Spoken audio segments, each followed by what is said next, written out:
This episode of Now This Is Lit is brought to you by Audible. Check the link in the description to get your first Star Wars audiobook free. Everyone loves free things. Click that link. Do it. A long time ago, in a galaxy far, far away.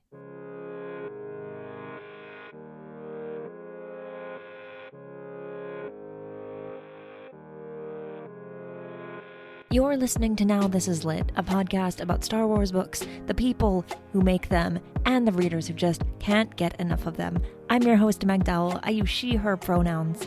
And today is Valentine's Day, which means I've invited a very special guest onto the show to talk about a book we all love so much. You already know what it is because you read the title, but it's Lost Stars. So let's not waste too much time with me just talking, and let's get right into the episode.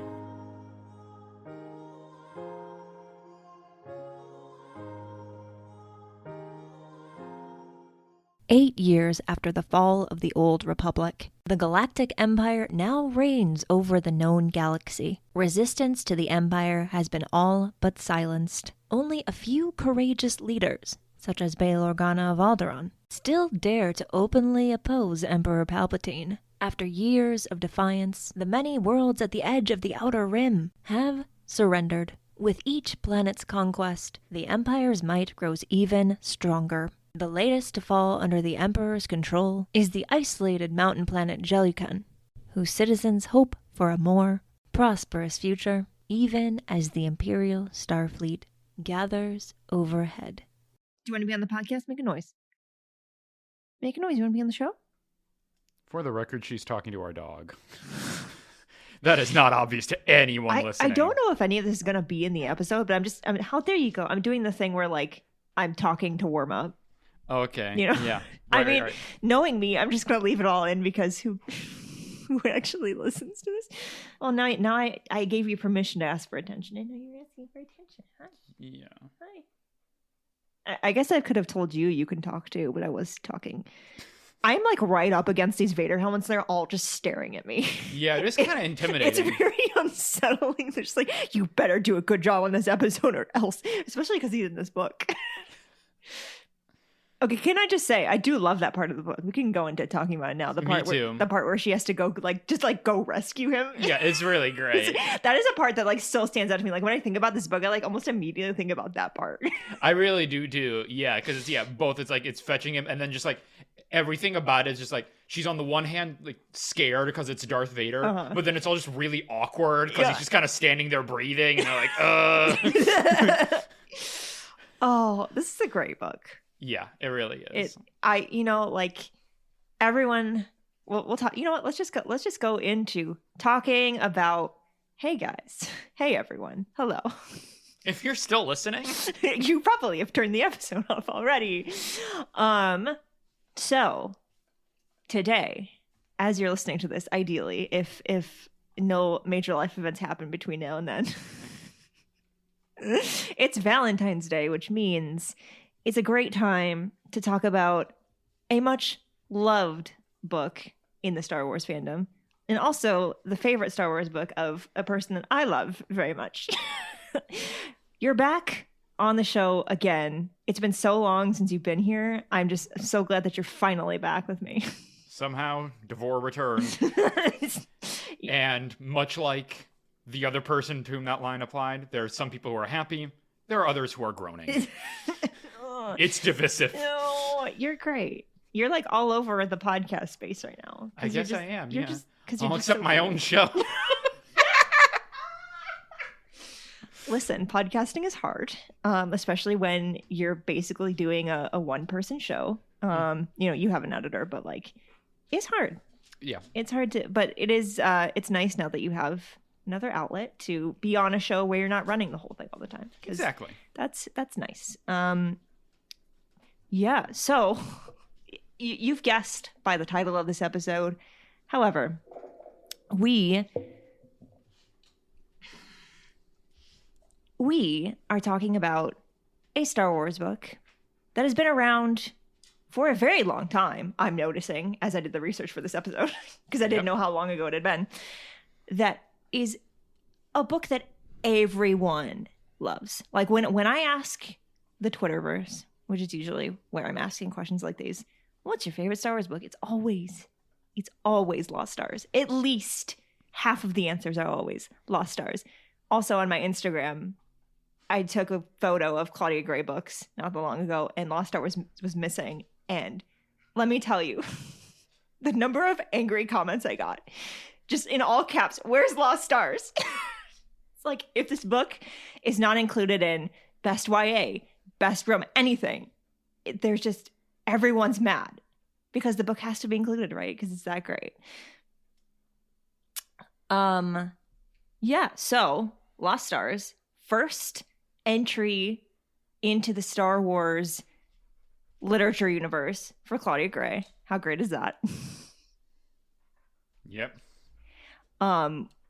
It was like her first go, and then like since then we've gotten like so much Claudia Gray, which is great because she is one of my favorite Star Wars authors. It's like the variety of things she's managed to put out just amazes me. Yeah, and it would help if my notes were actually on my screen. There we go. This is a very long book. It's 530 pages. Yes, it's very big.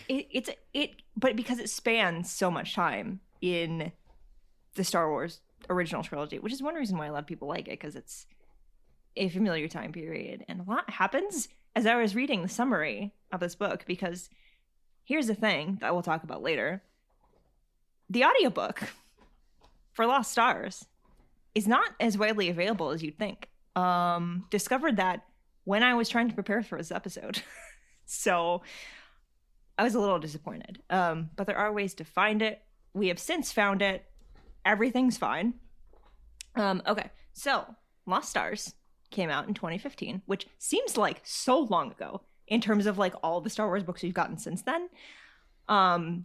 This was very early on in the new canon, not the first book, but it was part of the first like wave of books leading up to the sequel trilogy. So it was the journey to the Star Wars The Force Awakens line of books. So it was released along with Aftermath and those middle grade Han, Leia, Luke books that are really good. Have you read those?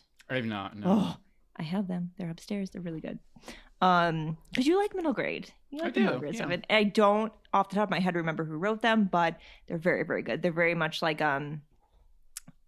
leading you into where the three heroes of the original trilogy were in between and leading up to The Force Awakens.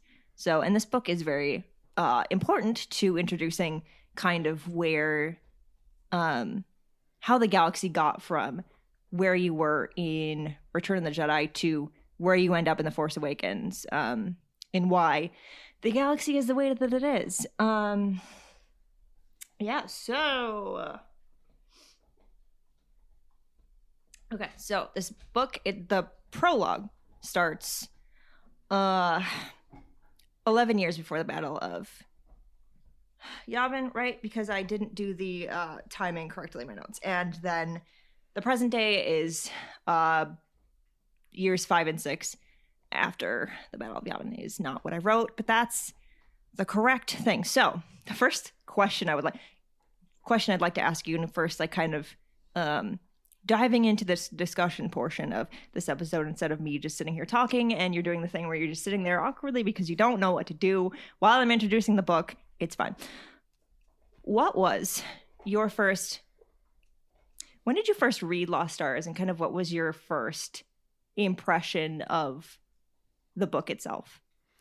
So I read Lost Stars back in spring of 2020. So I remember, because you were alluding to our struggle to find the audiobook and our discovery that it is no longer, in fact, on, your major audiobook platforms like your Audibles and things like that. It's no longer available for purchase or anything like that. We had to go through the old Libby route in order to get our hands on it. And technically, we still have not gotten our hands on it, because at the time of this recording, it was already checked out to one other listener, and I got it last week, but it was a 2-week hold wait time. So we are now 1 week into that 2-week waiting time.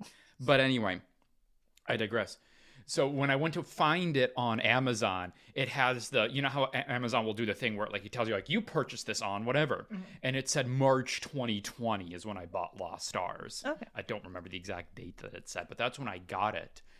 And my experience or background with this would have been because I started reading canon books around this time, pretty much end of 2019, early 2020. This, I think, probably would have been my fourth. And the reason I remember that specifically is because my first canon read was the Aftermath trilogy. And I think I would have read this one right after I did that. And the sort of the impetus that I got for reading Lost Stars or making it one of the early ones was something that you were alluding to in the intro there, which is that I remember I was listening to an episode of Forced Host, and Alice and Laura, they were answering, I think, I almost said a reader question, a listener question, because it's a podcast. And I think somebody was asking about, I don't remember either their favorite books or recommendations if you wanted to get into Star Wars books. It was some question kind of in that territory.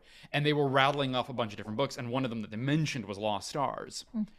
And I think, I'd been listening to a couple different podcasts. This is before I started my own.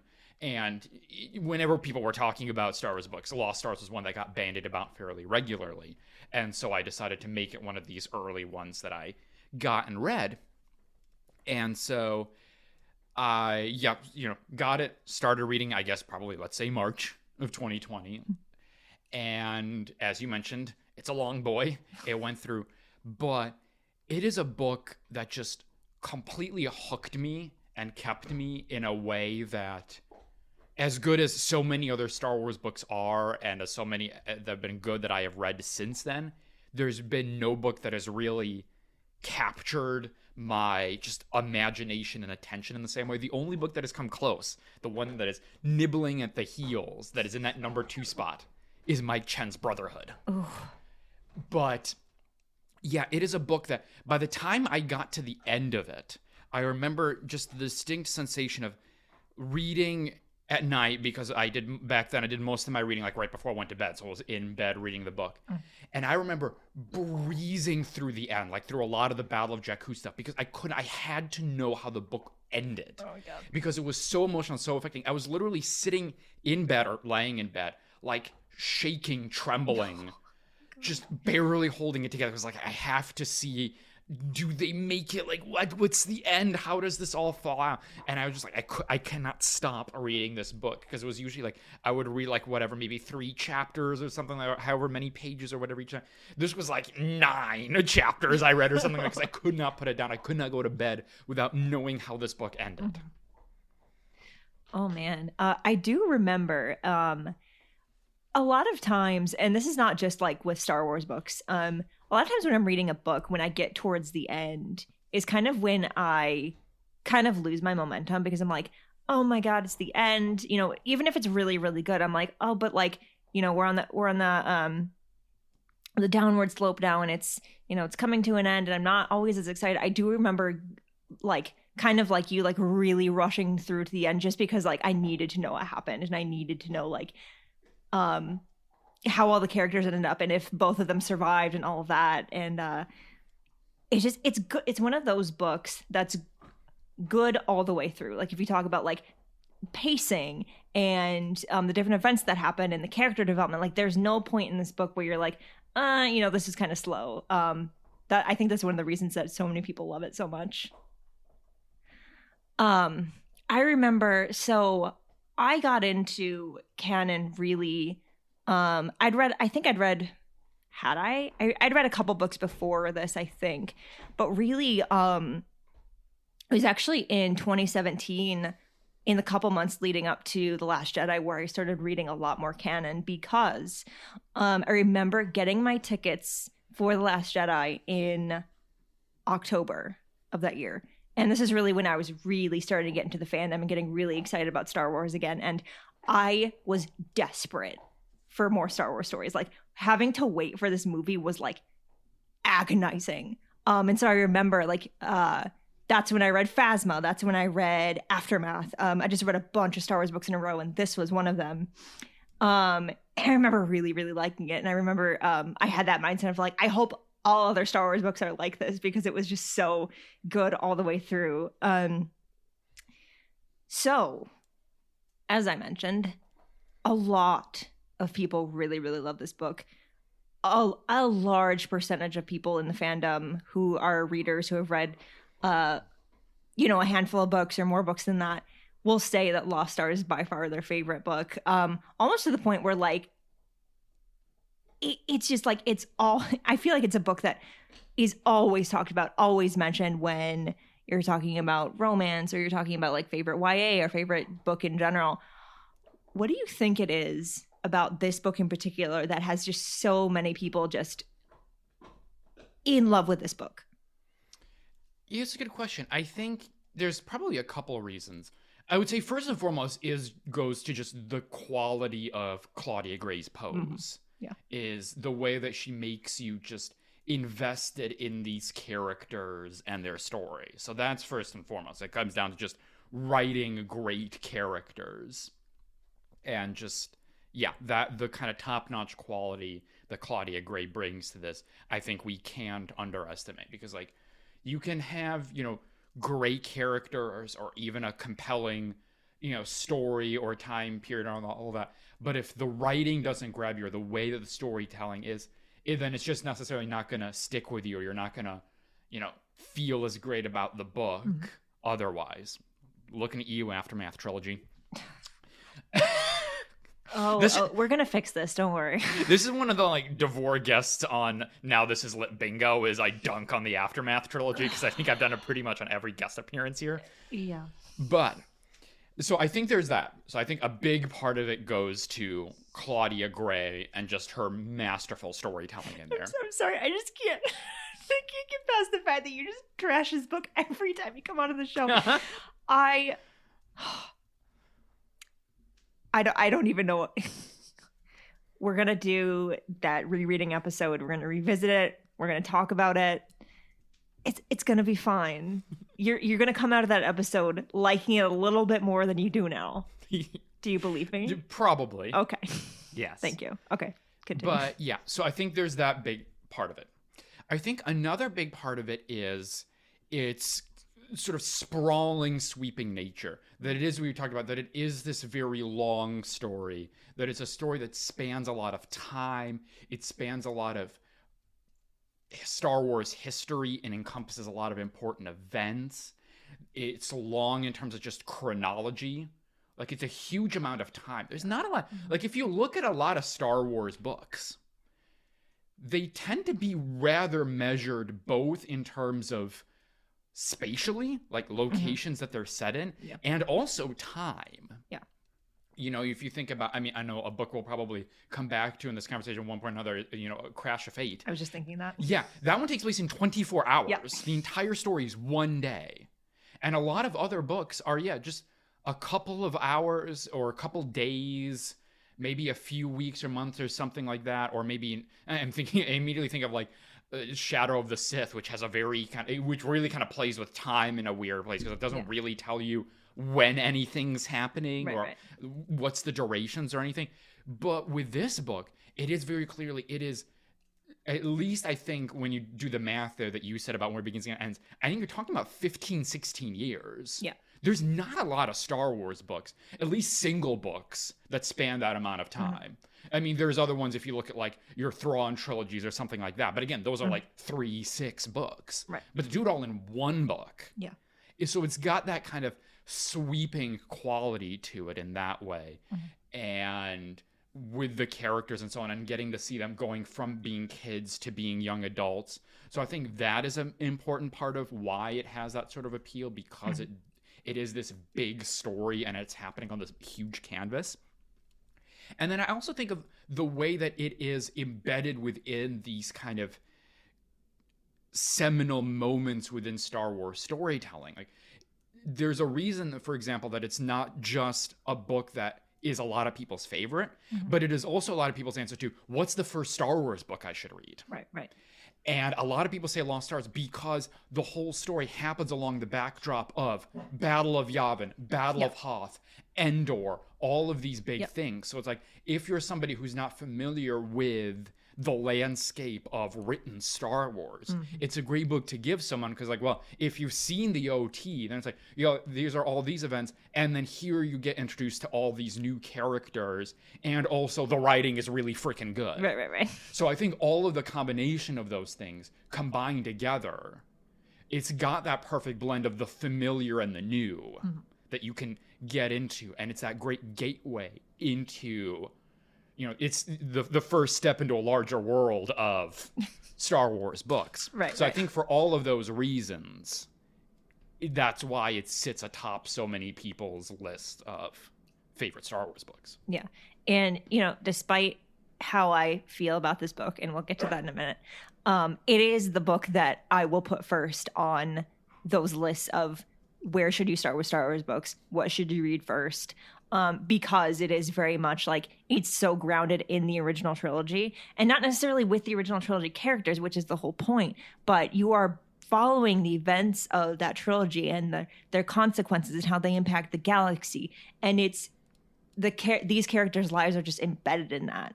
And to have that, and then to go beyond that and to see what happens after that trilogy ends, it's very much like, it's a very important introduction into like, not every Star Wars book is going to be exactly like this one, but this is the kind of thing that a Star Wars book can accomplish. Whereas it literally exists to expand the universe and give you more and show you things from a different perspective. So in that regard, it is very, very, very good. And I think going back to the timing aspect of it, you need this story to span as many years as it does, because you need to follow these characters for that long, especially when you talk about the romance element and how Thane and Sienna feel about each other, and like how that morphs and changes over time, and their struggle, and all the points where they both are feeling things and they want to do something about it but they don't, and all of that. And like, that's part of the tension. That's part of what keeps you drawn into the story, is like, you're watching them change over all these years and all the things that they're going through, and you need that amount of time. And it's hard, like, as a storyteller, to do that, to have that much time that you have to work with and make it feel like a tight, cohesive story. That's not an easy thing to do, which really speaks to how amazing Claudia Gray actually is. She's really, really great. Okay. So one of the reasons I asked you that is because I do have to talk about how I feel about Lost Stars. And I will say, before I get into that, this book is a very, very good book, and I do really enjoy it. And I enjoyed it while I was reading it. I enjoyed it while I was revisiting it. It is not my favorite Star Wars book, though. It's not on my top 5 favorite Star Wars books. Like, you won't find it on my list. And that has nothing to do with the fact that it's not a great book, or that it doesn't, fit into the larger story in a good way. It's just that, I don't know. I think there is something to be said for books that have come out so much later. And there's so many other Star Wars books and so many different kinds of books and books that accomplish different things. And I love this book, but so many other people love this book. And I almost feel like that can sometimes take away from like how good some other Star Wars books are. So when I say that it's not my favorite Star Wars book, I don't mean I don't like it. It's just, it's not in my top 5, and that's hard for people to hear. But I do like this book, and I'm really glad that we're talking about it. And I'm glad that I'm finally getting to revisit it because it has been so long. Like, I read it in 2017, so it's been almost 5 years. And I was actually surprised, though, how much of this book I remembered, because there is so much that happens. But like, in terms of like, things like the Vader encounter, or the ending, and the battle at the end and things like that, and especially the beginning. Let's talk about the beginning for a second, because like, Tarkin I just hate already. I mean, you're supposed to, that's the whole point. But like, it just feels so gross to me. And I want to ask you about this and talk about this more. Is like, why is the Empire so weirdly obsessed with like recruiting children? I hate it so much. It just makes me feel gross. Yes, exactly. I mean, you know, it's the whole, I guess, impressionable youngsters of it all. I mean, that's sort of how, you know, in the story, Thane and Ciena get to become a part of the Empire is because they buy into this story that the Empire is selling about it being a sort of force for good and peace and justice and security in the galaxy and all that. So I think there is that ability to take children in and condition them and, you know, prime them in order to be subjects of the Empire and get them before they have any kind of alternate point of view or opinions or they can know any better. I mean, that's why, you know, when you fast forward the clock and you get to the First Order, you know, they're doing like really young kids, you know, taking them away from their families and then going into this full-blown indoctrination system. Yeah, and like the more I think about it, the more it is like quite powerful that like you start out with you know, they're so young and they're like, oh, the Empire is so cool, I want to be part of that. And then as the story goes on, you see them like forming their own ideas and forming their own opinions and their thoughts and like how it changes how they look at the galaxy and like, and then having the one, you know, they end up on different sides of it because one of them is like, I can't justify doing this anymore. And Ciena just keeps holding on and she's like, but I gotta stay, and making all these excuses. And like, you know, they start out in this place where like the decision is almost being made for them in a way, because they really don't know anything different or they don't know anything better.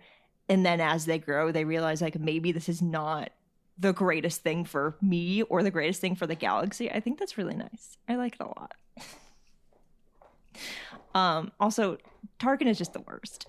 Yes, he is. Can't wait to revisit and talk about the Tarkin novel at some point, because like that's one of those books that like I really want to go back and do a deep dive into, because I read it but I don't remember a lot of it, but that's not because there's not really good stuff in there. Ugh. Yeah, that's a really good book. But then, yeah, like you said, it is. I mean, we already talked about this on this previous episode, which is the density of James Luceno's writing. That book it's that or Plagueis that has really kind of taken that top spot. Yeah. Oh, so good. I don't know what he's up to these days, but I really, really wish we could get more of him in Star Wars again, because like I miss it. I really do. He's a lot to take in, like if you're not prepared, but like if you know what you're getting into and you really take your time with his books, they're very, very good. Legends, canon, you know, whatever it may be. Let's talk about Romeo and Juliet. Because let's do it. I didn't really, because this is one like smallish thing that I didn't really remember until I was going back through this book, but it has very, very much like Romeo and Juliet vibes with two different layers to it, which is you have the more prominent, they end up on different sides of the war, which is like Thane eventually goes to the rebellion and Ciena stays with the Empire, but also their families hated each other. Yeah. I did not remember that part. So I'm like, you just like, you doubled that up, which is great to me. I don't know how you feel about like the whole Romeo and Juliet thing in Star Wars, because we also get that with Anakin and Padme, because they're really not supposed to be together, but they are anyway. I love them. I really do. We gotta talk about ships in books at some point. That's relationship ship, not like Star Destroyer ship, although those ships are cool too. Do you have feelings about that? I don't want to call it a trope, because I mean it is, but it's not, you know? Yeah, I mean, this sort of almost circles back to the question that you started with. I think that might also well be part of the explanation for the appeal of Lost Stars, because it does have that kind of almost, you know, primordial form of storytelling of it. Like if you get back to the sort of, you know, the George's inspiration about the Joseph Campbell and like the monomyth and the like, all these stories are telling the same story. Like this is the Romeo and Juliet story of the forbidden star-crossed lovers who have feelings for each other, but family, rank, what, insert whatever category is keeping them apart. That's just one of those foundational, fundamental types of stories. Yeah. And I think that's another reason why a book like Lost Stars resonates to so many people. Yeah. Because it is speaking to one of these stories that we're so familiar with, and we read different versions of this, all throughout being kids and growing up. We encounter some version of it, whether it's literally Romeo and Juliet in, your high school English class when you're doing Shakespeare, or if it's, again, any other kind of iteration of these two people are in love, but there's some kind of barrier that's keeping them apart from one another. Yeah. Yeah, and like with this book, like I really it works really well. Like it could have been this thing where it felt kind of forced, or like, you saw this coming a mile away and you knew how it was gonna happen, but like it's so well incorporated into the larger story. That's the thing I really have noticed about this book is like, yes, the underlying thing is that they do have feelings for each other, and that's like a thread throughout the book, but it's really also not about that all the time.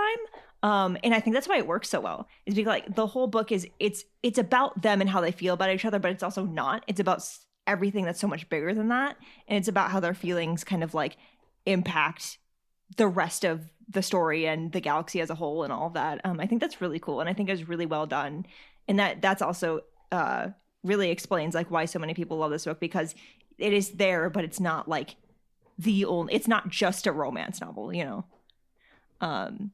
but that's kind of like how they tend to do romance in Star Wars. Is like it's a huge element of it, but there's other things that feed into it too that makes it that kind of makes it Star Wars, I guess. Do you remember like a point when you're reading this book, or a specific thing that really like you had that moment of like, I really love this book?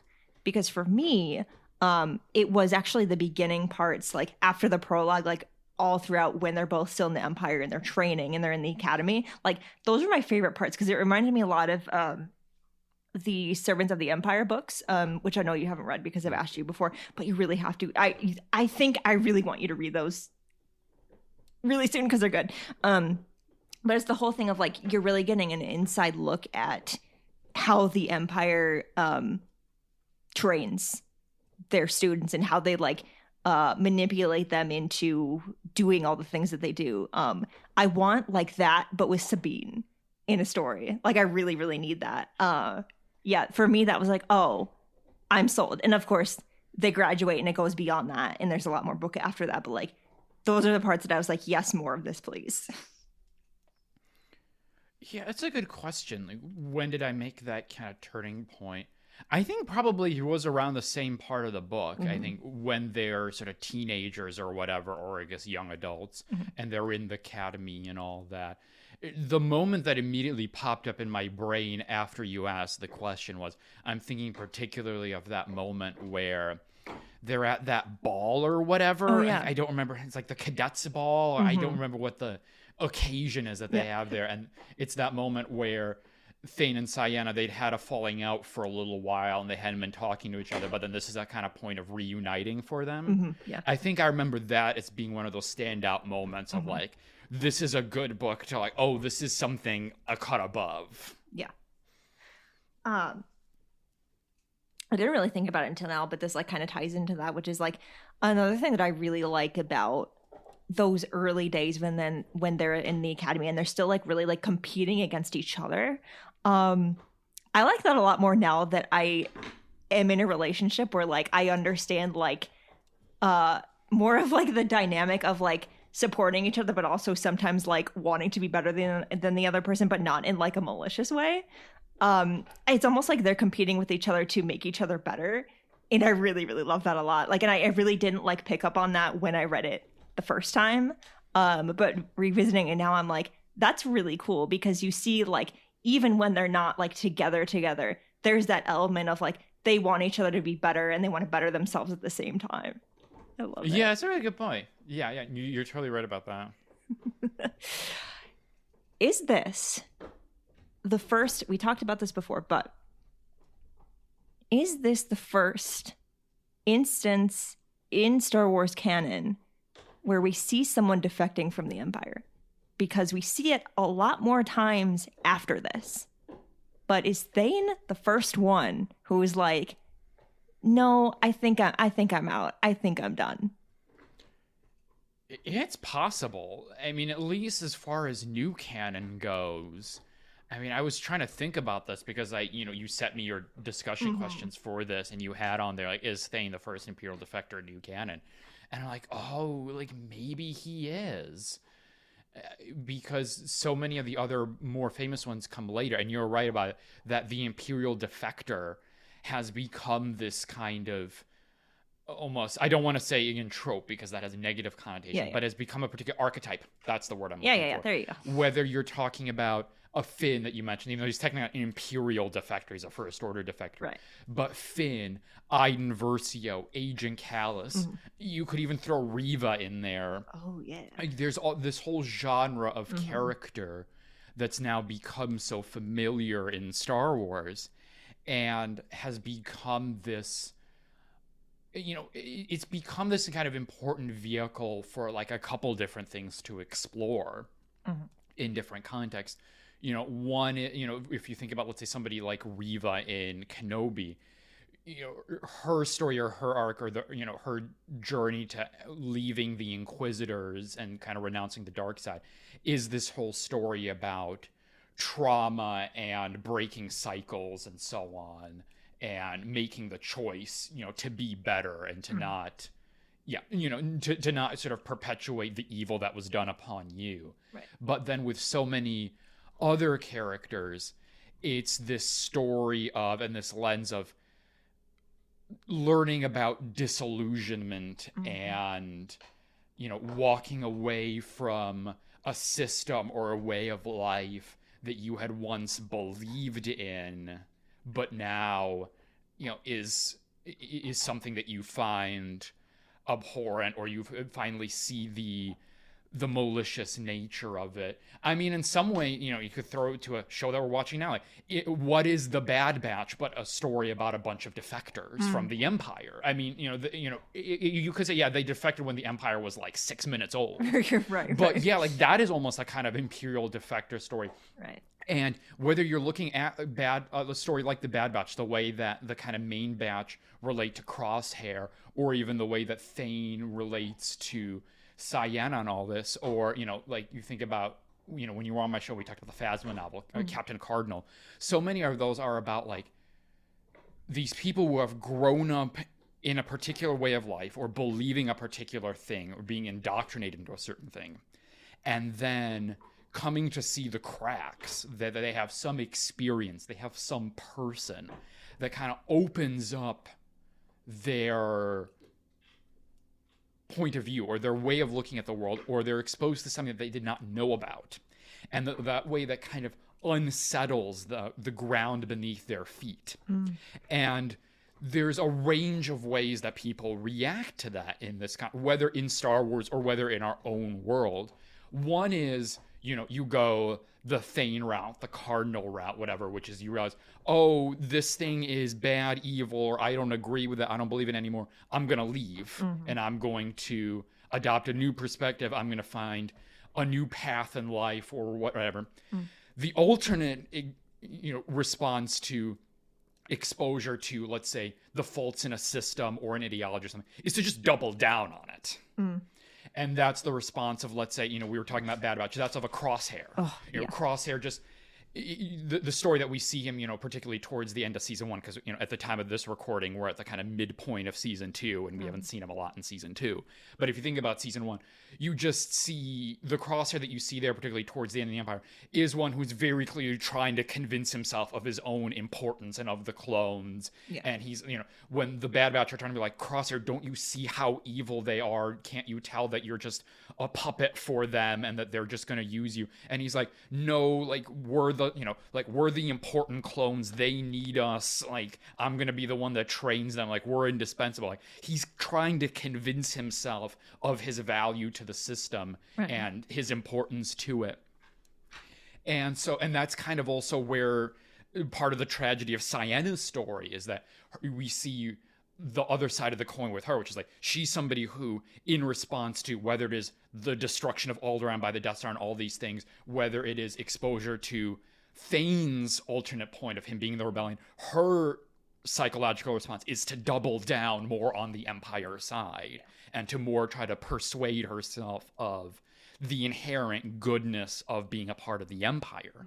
So I think this also again circles back to the first question. It's like, why do people love Lost Stars? That's another very kind of elemental thing that I think a lot of people can relate to in Star Wars, is that element of you grew up in a particular culture or a particular perspective, and then you got older, and then you learned new things, and then all of a sudden the way that you saw the world change, the way that you related to other people change, the way that you see people in your life also change. You may have seen someone who're like, oh, I grew up with that person, I respected them, they're an authority figure, but then you turn and you're like, oh, like that person was like kind of manipulating me or whatever, or is like doing some like not great things, or like supporting some not great causes or whatever. So I think that other element too is again something that's very kind of core, and has become, as we've gotten more and more of these stories of the defectors who leave and so on,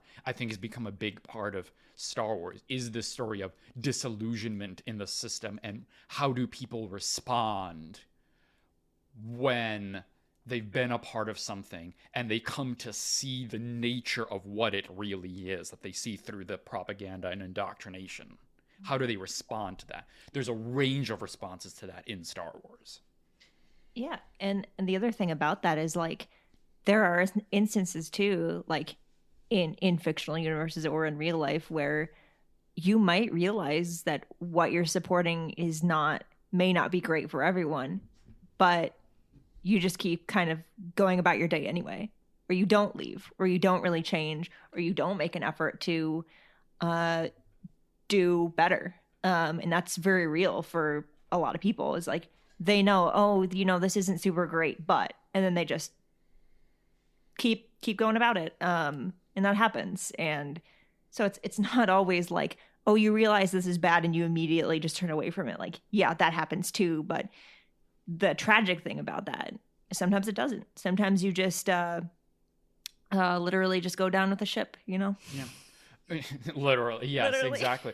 Yeah, and I mean, like that's what's so interesting about the kind of spectrum of characters that we get in Star Wars, that we've gotten particularly lately in Star Wars, is because, like, if you look at particularly the Empire, for example, because we're talking about the Empire here, it's a big part of the story.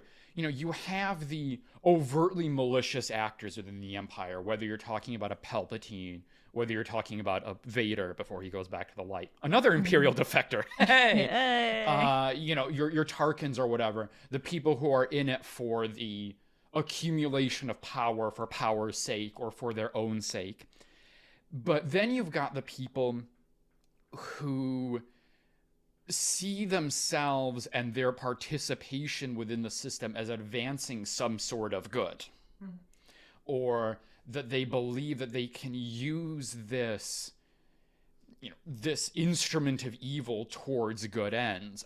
The character that immediately pops up is somebody like a Thrawn, who becomes part of the Empire, but he becomes part of it because he sees it as a means of protecting his people from even greater threats that exist in the galaxy.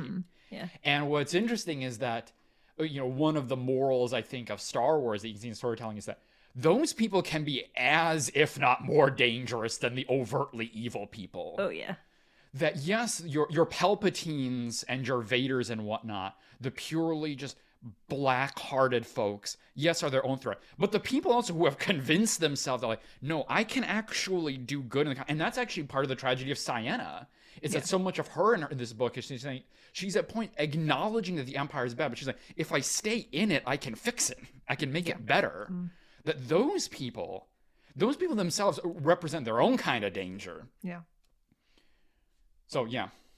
Yeah, it's like sometimes you can't fix something from the inside, and like you're so convinced that you can, but sometimes trying to do that just makes things worse. And man, this book just like hits so many points. The more we're talking about it, the more I'm like, yeah, I really do get why so many people are so obsessed with this book. Yeah, and it speaks to the point you were making earlier that though the romance is central, it is not a Yeah. romance book. Yeah. It is actually a story about a whole bunch of different things that the romance is kind of a conduit for exploring. Yeah. Right. And so, it's a lot of people like this book not because of the romance, even though it is nice. It is nice to follow these two characters and like, they've known each other for so long and like they know each other so well, and to have this tragedy of like they're both trying to save each other but can't ever, get on the same page because of their own internal struggle. This book is really great. Even if it's not in my top 5, I'm telling you, it's still a great book. Let's talk about the Battle of Jakku, because I'm realizing, because I put this in my notes and then realized I was wrong, because the Aftermath trilogy is 3 books, not just 1. This is the first instance that we have, unless there's something I'm not aware of, and if I'm wrong, then I'm wrong, and I will admit to that. Battle of Jakku happens in this book. We follow both Thane and Sienna as it is happening, and its aftermath and all that. Literally, it's aftermath. We see it so many times, again and again and again after this. And I think that's important. What did you think of it, if you remember, like the first time you got to this part? Because this is part of the ending, which is like, I have to get through this. I have to know what happens, because it's a lot. A lot is going on. Yeah, so, in my case, you were talking about it sort of overlapping, of course, as I mentioned at the top of this, by the time I read Lost Stars, I had already gotten through the Aftermath trilogy, Right. so I already knew Battle of Jakku and the broader context for it. I think I even might have had a moment where, as I was going through, I'm like, hey, like, it's that Leonardo DiCaprio meme where he's pointing. It was like, hey, Battle of Jakku, it's you. So I kind of had already a sense for both the larger context of it and its kind of significance within the story, and kind of what was happening simultaneous to that over in, the Aftermath trilogy, Right. all of that. I'm not sure that I had any other kind of particular reactions about this moment. I mean, the Battle of Jakku is this kind of weird moment within like Star Wars canon and the timeline. It's like, it's important, but then it's also like, we never really talk about it. It's not like, Right. we don't really know like how to deal with it, and that's partly, there's probably like a bunch of reasons. Partly it's because like,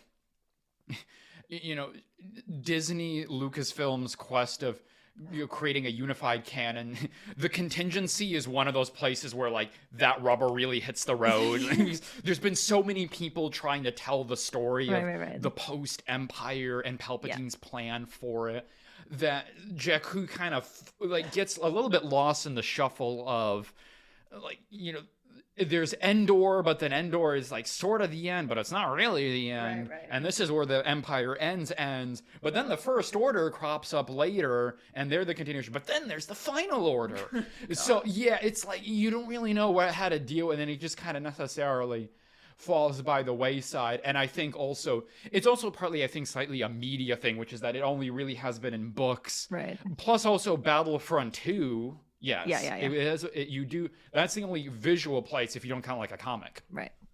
where you see Battle of Jakku. So I think for that reason, that kind of inherent, media hierarchy that you have, where like if it's not on a screen, it's not as important. I think also kind of leads people to sort of forget about it. Right. Well, you had it in Lost Stars. End of the Aftermath trilogy. What's that last book called? It has a name. Empire's End. That's what it is. You know that, even though you have feelings about that trilogy. Man, whatever. This is going to be our first fight. It's about Possibly. the Aftermath trilogy. It's not our first fight, I promise. True, like the worst reason to pick a fight with anybody is over the Aftermath trilogy. Oh, don't come for me. Because more people are going to listen to this episode because it's Lost Stars, and I'm like, meh. We have it in this book, in the end of that trilogy, Alphabet Squadron trilogy. Sorry to spoil that last book for you. You knew it was going there. You still haven't read that, right? I still haven't read Victory's Price, man. It's so good. I love that trilogy. Where else? I think other things have touched on it too, but those are like the main the big ones. But you know what? We keep going back to this point. I don't know anything about the Rogue Squadron movie. No one does, because who knows what's going on with that. I would love the Battle of Jakku to be like part of that somehow. Like, put it on the screen, because you're not taking away from, let's say, the Battle of Jakku and Lost Stars, because it would be from a different perspective, right? So you're not taking away from anything that's in the books. It would be cool. I think it would have a lot more weight and meaning if we saw it on the screen and like saw different things happening. Not that the things in the books like aren't important and don't matter, but there is something about like, if you have a movie where you're talking about Star Wars pilots and you show this battle in it, I think that'd be kind of cool. Again, not to erase anything that's happened in the books, but to kind of like put it in a different medium, because sometimes that is a cool thing to do. You don't have to always retell stories from book to screen, which I'm a big believer in the fact that you shouldn't do that, or you should avoid that as much as possible, because books are their own medium for reasons. Some books don't translate as well to screen, and that's not a reflection of their quality. It's just some stories are meant to be told certain ways. I'm going to stop this rant before it goes too far. I don't know. I think that would be cool. But just one other little thing about the subject of Battle of Jakku and the Jakku of it all. For folks who may or may not know this is either, I don't know, this might be one of those like factoids that if you're deep in the canon, you already know this. But the shot in Force Awakens, in Rey's introduction, where you get the wide shot and she's going by and there's the big Star Destroyer that's kind of in the desert, that is the Star Destroyer from the end of Lost Stars. That is Ciena's Star Destroyer. I'm blanking now on the name of it. I just read the it. Inflictor. I think that's right. Is it the Inflictor? I think so. Okay, yeah, someone fact check on that, but that is the Lost Stars Star Destroyer that goes down at the end. That's so cool. Yeah. Claudia Gray, a thing you wrote about, is in a movie. How cool is that? So we talked about how the romance element in this book is important, but it's not like the driver of the whole story. So I personally would not call Lost Stars a romance novel. However, a lot of people do come at the story as a romance, because that does stick out for a lot of people, and it's the thing they grasp onto, and there's nothing wrong with that. In terms of like all the stories revolving around or focusing on or featuring romance in Star Wars, how do you think Lost Stars kind of like stacks up in comparison? Like, if you're thinking of like romance in Star Wars, like how does Lost Stars kind of like fit into that for you, do you think? I mean, Thane and Ciena are my favorite Star Wars couple. Oh, that's so cute. They're really great. Yeah, they are my favorite. You know, you can keep your Anakin and Padmes and your Han and Leia's and your Rey and Kylo's, like, or Rey and Ben, sorry. I mean, all wonderful, and if you love them, more power to you. Thane and Ciena are the best ones. First, do they have a ship name? I don't know. We would have to do a AO3 or ship. Oh, I can't do a whatever. podcast episode featuring AO3 again. Oh yeah, that's right. You're banned from doing that. Go listen to Followers of the Forest, some episode that I will link in this in the description for no reason at all. I was totally sober the entire time. Yeah, you know what? I'm going to look it up. I'm sure they have one. If Lost Stars is this popular of a book, they have to have a ship name, right? Probably, like, the one that just popped in my head, would it be like Kyrie? Like Kyrell and Ree? I kind of love that. That one kind of flows. I was trying to do the traditional ship thing where you smash their names together. Yeah. As opposed to like where you come like a storm pilot where you just take other nouns and you put them together. But like when you do the thing where you combine their names. Oh. I don't know if that's an actual one for them. I never actually thought about that, but I don't think like nothing else really works. So maybe it is Kyrie, or maybe we've just invented a new ship name. We may have. Yeah. That's pretty epic. I want that to be my reputation. It's just Kyrie. God. At least we don't have a couple name, because yeah, we tried that. It didn't work. It didn't. No, it doesn't really work. No, it's fine. Do you think we'll see Thane and Ciena again? Oh, that is because we have not. Yeah, we have not seen either of them in any form. I think Thane has maybe. There's some not too long ago book where he pops up. I think I might know what you're talking Good. about. Wait. Princess and the Scoundrel. He's at the party. Yes, he is. You're right. He's there. He is mentioned briefly as being there. I mean, so that really counts as like a cameo. Yeah. But I mean, in terms of him being the actual description of what a cameo actually is, as opposed to what everyone says a cameo is. I know that language changes to mean different things.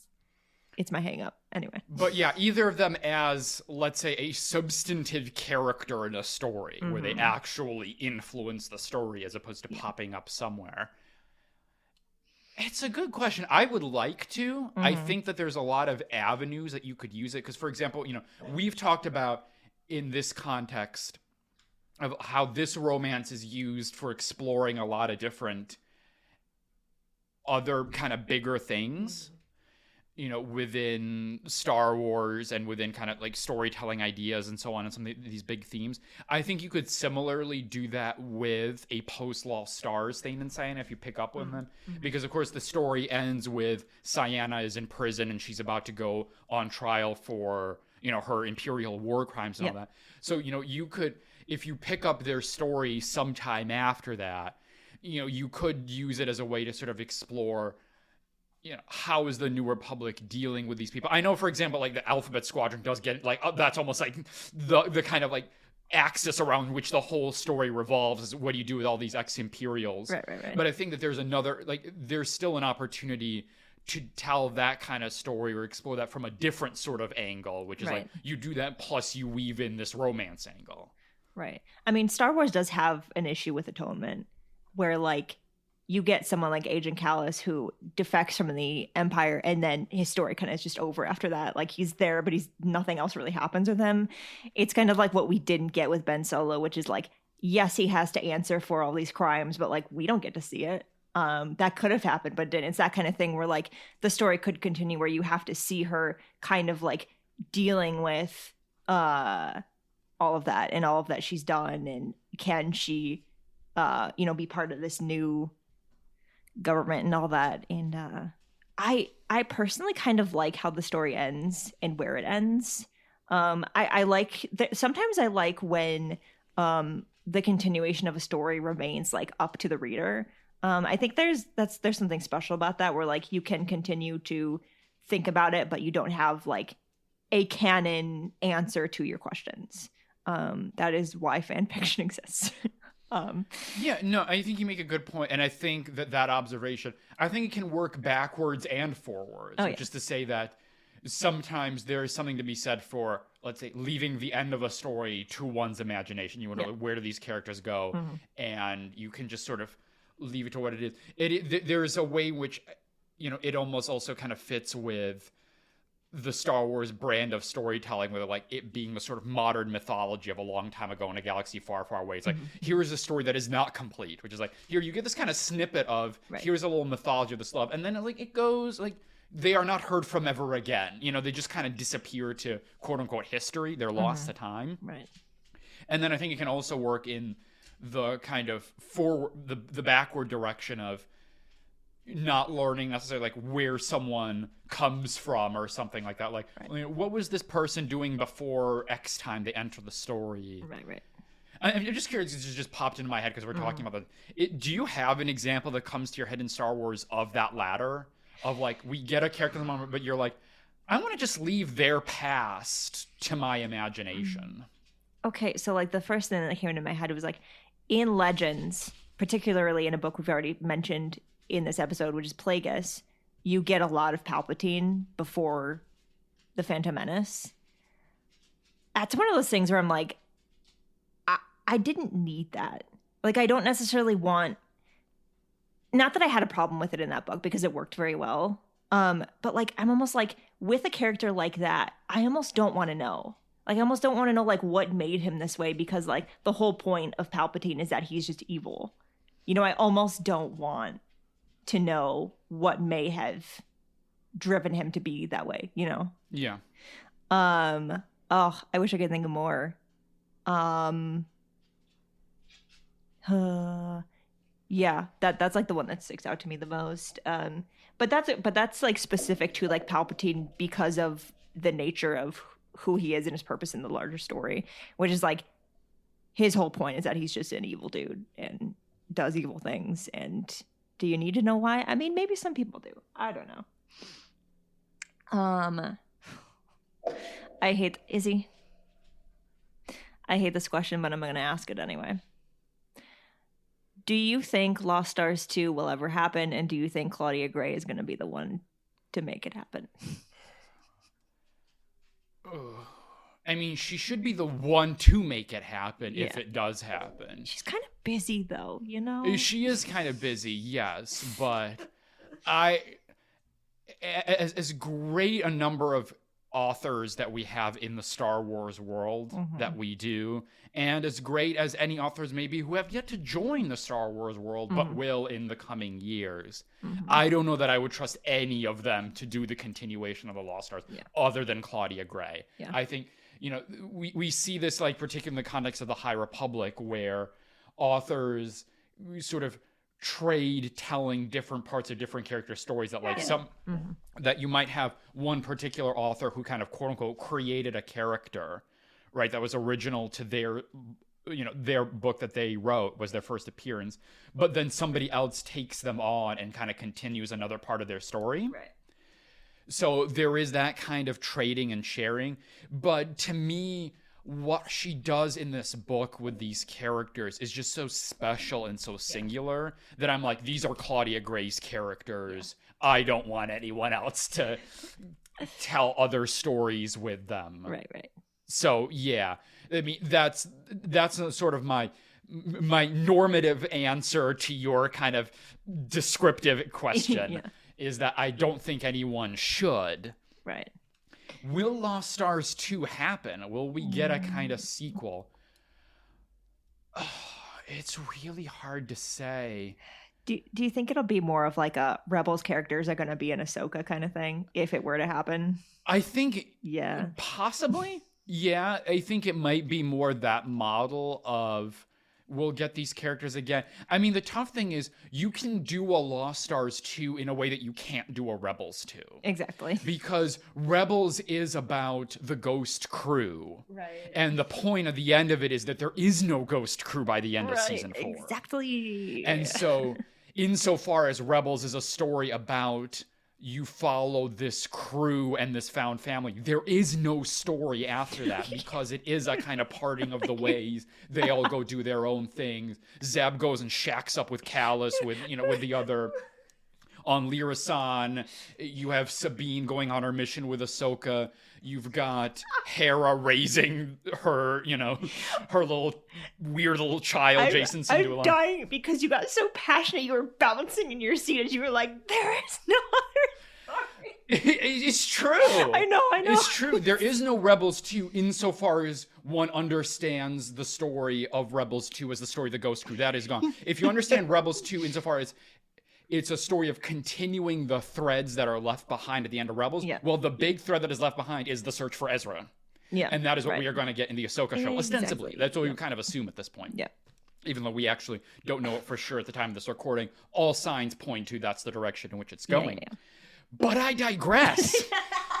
You can do a Lost Stars 2 because Lost Stars is a story about the romance of these two characters set against this larger galactic landscape. Right. And Lost Stars can be, you continue that, but the landscape has now changed to early New Republic, early First Order, shenanigans and all that. Okay. What if it's like a Han and Leia in the sequel trilogy situation where like you jump forward and this story is they were actually together and now they've been separated again, and they're going to come together again for some reason. Because that worked really well with Han and Leia in the sequel trilogy. It did. Because it's like this tragedy happened, which totally just like split them apart, but then they're forced to come back together, and beautiful things happen, and then sad things happen, but it's beautiful in the end. Yeah, you do a jump, and it's like Sienna's just been released from prison or whatever. Yeah. She served her, whatever, 15 years or what have you.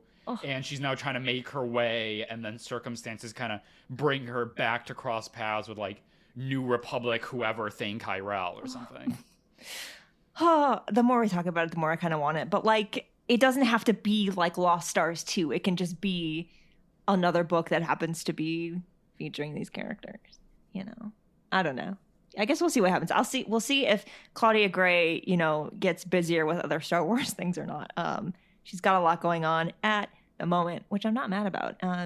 If you have not, for whatever reason, read her entries into the High Republic, please do that, because she's written some of my favorite High Republic stories so far, and some of my favorite Star Wars books in general so far. Bloodline, great. Can't wait to talk about it.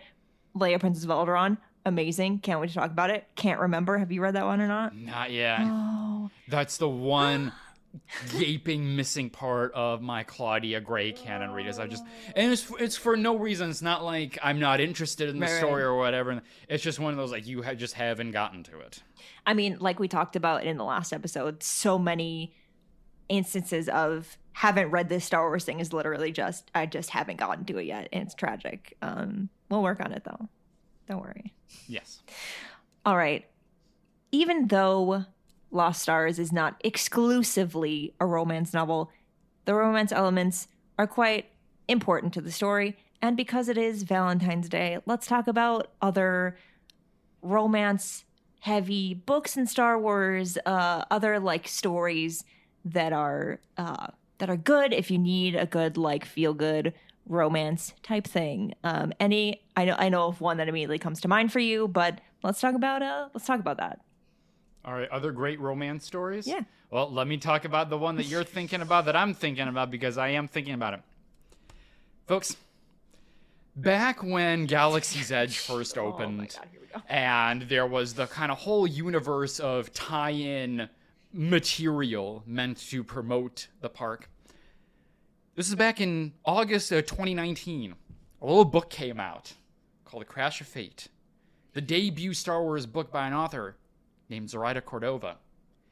And all of you slept on it because it is one of the most fantastic Star Wars books out there. No one talks about it. Nobody. No one talks. It is a beautiful little love story. Everyone's like, there's no Star Wars love story with a happy ending. Yes, there is. Go read A Crash of Fate. It is this beautiful story. It's these two young people. They are brought together, and it's all happening over 24 hours, and it's this beautiful little love story set in a theme park. Yes, it is, but it's wonderful. Zoraida Cordova is a great author. It's great we have her back in High Republic Phase 2. We do. Go read A Crash of Fate, because everyone sleeps on it. It's a 9 out of 10 Star Wars book. It should be in so many other people's top 5s and top 10s. Go read A Crash of Fate. Is it in your top 5? Probably, yeah. I think so. I've yelled about it enough that it needs to be in my top 5. You've done so much yelling about it. It is a very good book, and nobody talks about it. And so many people are like, this book? Yes, that book. I'm not quite as passionate about it as you are. There's no table slamming over on this side of the recording studio. However, it is very, very good. I would like to read it again at some point. Maybe now's a good time because, it's a Valentine's Day time. I don't know. It is the straight, like, this is a romance novel in Star Wars. But it's very good. I like it a lot, and you all should read it.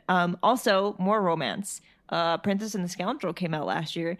That's like Han and Leia's wedding and then their honeymoon, and it's delightful.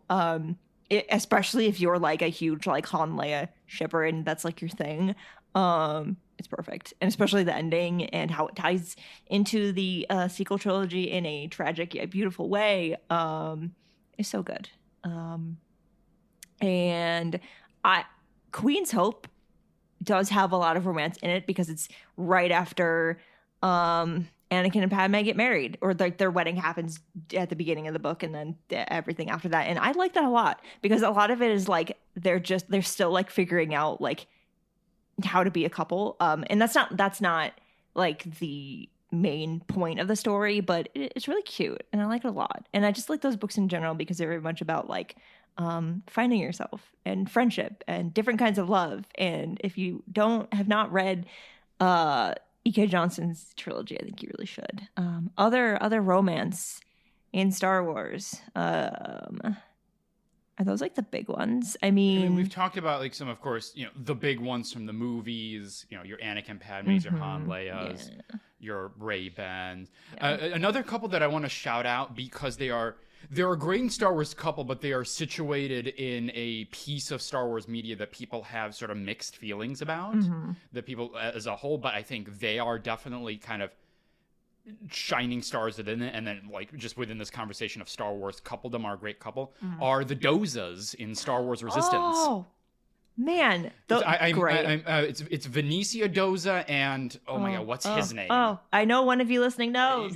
Tora is the daughter, right? And his name. What is it? Captain Doza. That's his title, but I don't know his. I'm probably good enough. I am blanking on his first name, but yeah, they are a wonderful couple. Yeah, and yeah, like that is a great example of just like a Star Wars couple, and the two of them are just like. They're doing the thing, but they're very supportive on one another. They're loving, and you know they're trying to raise their daughter amidst these kind of very difficult circumstances. And so I wanted to shout out them because I think they don't get much recognition. Because again, as I mentioned, people have mixed feelings about Star Wars Resistance as a whole. There are people, of course, who love it. Other people who are much more ambivalent or even negative towards it. But I think they are definitely. Regardless of where you fall on that spectrum about the show, I think they are definitely a bright spot in that show. Yeah. I have not finished Resistance. I need to, but they are like one of my favorite things about it because they're just delightful in every possible way. Yeah. Star Wars romance. You know, romance is one of those things in Star Wars where like it's not the prominent thing, but it is so important to the larger story because, you know, it brings people together, it tears people apart, things happen or don't happen, and then there's just love in general where, you know, love is stronger than hate and it will always conquer the world, the universe. I don't know where I was going with that. There was something was happening in my brain and then it stopped. I thought you were about to recite the end of the Revenge of the Sith novelization. Love does something. What I literally can't remember the entire because all I remember is what's on our sign. Yes, I mean I don't remember the whole little thing either. Something about a candle. Love is more than a candle. Love can ignite the stars. That is very close. Yeah, it's something like that. I think there's a couple words in between that. I don't remember it off the top of my head. Oh, I should have like pulled that up and said it to close us out because literally our wedding hashtag is ignite the stars because of that book because. What a quote. I mean, that book is full of beautiful prose, but like that ending, man. It's so good. So we've talked about Lost Stars. Many of you listening are listening not because you've heard the show before, but because it's a book that you love and you just love to listen to people talk about it. I love talking about Star Wars books in general. So I encourage you to come back to the show if you would like. I'm not a Lost Stars hater. It's a very, very good book. The more I talk about it, the more I love it. I just love a lot of Star Wars books, and it's hard. Ranking things is hard. So sometimes it's not going to be at the top, and that is okay. We didn't talk about like the cover at all, but like that's a great cover. Yes, I really, really like it a lot. Yeah. So you're back on the show again. I'm sure anyone listening is getting to know you quite well for being on the show now three times. Oh, and there's not even that many episodes. Tell everyone listening where they can find you in the Star Wars fan space. All right, so you can find me in a couple places, and that number will grow in the not too distant future, which is you can find me on the show that I do and that I created, which is A Larger View of the Force. And you can follow the show and me on Twitter at A Larger View Pod. You can also catch me as a co-host over on the Clashing Sabers Network. I'm on their main show that's just called Clashing Sabers. And in a couple of weeks, in the time of this recording, you will also catch me as a co-host of a new Star Wars podcast that I am co-leading with your wonderful host of this show called Space Swifties, which is a podcast about the intersection of Star Wars and Taylor Swift. I was wondering where you're going with that when you were like, "Yo, I'll be in more places," and I was like, "What have you not told me about?" It's literally, we did so much planning the other day. It's fun. Yeah, so Space Swifties is going to be a wild ride in the best way possible. And if you enjoyed this episode and you enjoyed us going back and forth and talking about Star Wars and storytelling and a little bit of romance, things like that, that's going to be the dynamic of our show, is just two people who like each other sitting talking about things they like, which is Star Wars and Taylor Swift. So I will link the only way you can find our show at the moment is on Twitter. I will link to that in the show notes. That's what they're called. So you can find that in. That will be March 3rd is when our first episode is going to premiere. It's going to be really exciting.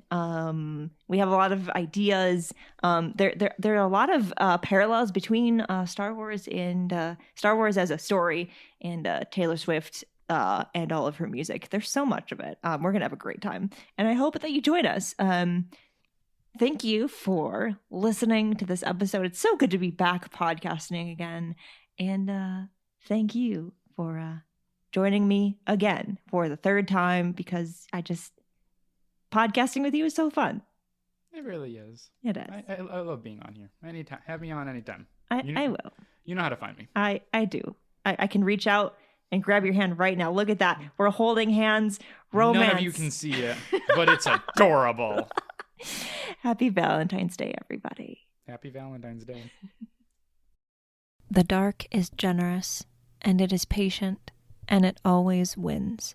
But in the heart of its strength lies its weakness. One lone candle is enough to hold it back. Love is more than a candle.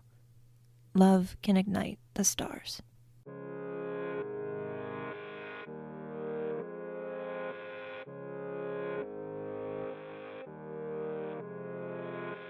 Now This Is Lit is part of the Faraway Fandom Network and is written, produced, hosted, and edited by me. Jose Jimenez designed our podcast art. Keep up with the show on Twitter at Star Wars Lit Pod, and find the show wherever you get your podcasts. The show also has its own newsletter that's pretty great, I think. And there are so many more fun things in the works. In order for that to happen, you can support the show in so many ways. You can download, you can share episodes, you can talk about it with your friends. You can find the link in our description to Audible, where you can get a free Star Wars audiobook when you sign up, because audiobooks are great. And yes, you can get them from your local library, and I highly recommend that you do this, but it is a way to support the show if you can, because when you sign up with that link, we get a little something back. And by we, I mean me, because this is my show and I'm doing the best that I can as one person who just loves Star Wars books and talking about them. Listening is, however, the best kind of support that you can give, and I'm so glad that you've listened to this episode and any of the previous episodes that you've listened to, and there will be so many more, and I can't wait for you to hear them. Thanks for listening.